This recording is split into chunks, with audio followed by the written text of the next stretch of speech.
Bueno, muchachos, vamos a calcular el polígono de fuerzas externas para el tercer ejercicio. Y para eso yo ya calculé las reacciones, aquí están puestas, y se dio nomenclatura. Acuérdense que para dar nomenclatura, siempre entre dos fuerzas una letra. Aquí hay dos fuerzas, la letra A, aquí hay dos fuerzas, la letra B, aquí hay dos fuerzas, la letra C. Aquí hay dos fuerzas hasta acá, entonces todo este espacio corresponde al área D.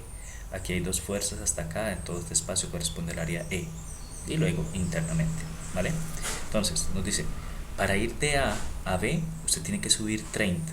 Entonces yo digo, listo, yo voy a subir 30. Entonces coloco acá, por acá coloco A. Luego me dicen, tengo que subir 30. Cojo una línea. Le digo suba 30, enter, y donde termine esa línea allá arriba sería el punto B. Listo, entonces cojo mi letra B y me la llevo para arriba. Acuérdense que con la función, con las letras de función, con las letras de F, las de arriba del teclado, con F8 ustedes pueden hacer esto. Miren, con F8 les queda el comando ortogonal o lo pueden quitar. ¿Listo? Solamente presionando F8. ¿Listo? Bueno, en la mayoría de los teclados, pues hay teclados que es un complique, pero la mayoría de los teclados es así.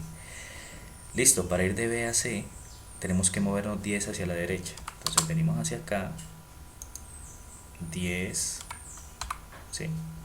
Enter. Y ahí llegamos al punto C.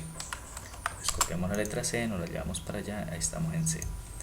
Luego dice que para ir de C a D tenemos que movernos 30 hacia la izquierda. Entonces me paro acá, me paro en C y me muevo 30 hacia la izquierda. Y me llevo la letra D, o sea, ese es el punto D.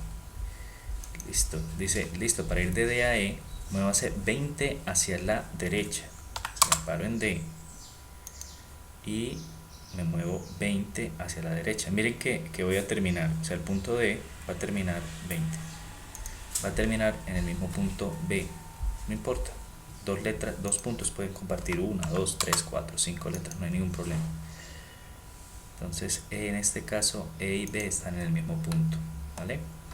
Y lo que sí es definitivo es que para ir de E a A, es decir, donde comencé, yo debo cerrar en el mismo punto.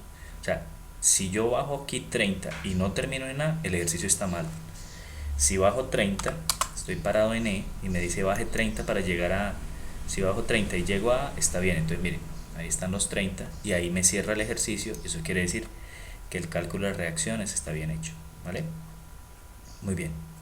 ¿Cómo se sigue desarrollando el ejercicio? Entonces tienen dos opciones. Siempre arrancar por un nodo que tenga dos incógnitas. Entonces en este caso hay dos opciones. O este nodo de acá que tiene dos, o este nodo de acá que tiene dos. Este no, porque tiene tres, y este tiene tres. Digamos que voy a arrancar en este nodo, en el nodo de abajo, en este de acá, y me paro en el nodo y barro en el sentido de las manecillas del reloj y miro a ver qué encuentro. Entonces encuentro A, F. Entonces esta barra la voy a llamar AF. ¿Listo? Y si sigo barriendo, encuentro esta barra que se llamaría FE. ¿Por qué FE? Porque primero encuentro F y luego E barriendo en el sentido de las manecillas del reloj. Eso es importante. Entonces la barra se llama FE. No se llama EF, se llama FE. ¿Listo? Entonces para poder ubicar el punto F en este diagrama, ya tengo el A y tengo el E. Para ubicar el F, me llevo esta barra AF, me la llevo para el punto A. Y luego la barra FE me la llevo para el punto E, acá.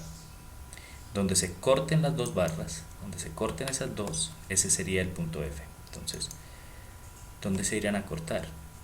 Pues es fácil saberlo, ¿no? Sin embargo, con el comando fillet uno llega y hace esto. Extiende las dos barras y mire donde marca la X. O sea, ellas se cortan acá, en el mismo punto A. ¿Sí? Entonces en ese punto ubicaríamos el punto F. ¿Listo?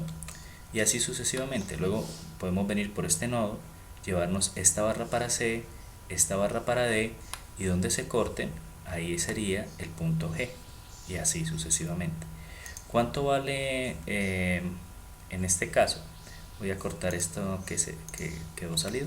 ¿Cuánto vale en este caso la barra AF? Vale 0, porque las dos están en el mismo punto. ¿Cuánto vale la barra FE? Ah, bueno, pues hay que medir cuánto vale la barra FE, la distancia que hay desde F hasta E. ¿Listo? 30. Muy bien. Muy bien. Espero que este videito les sirva.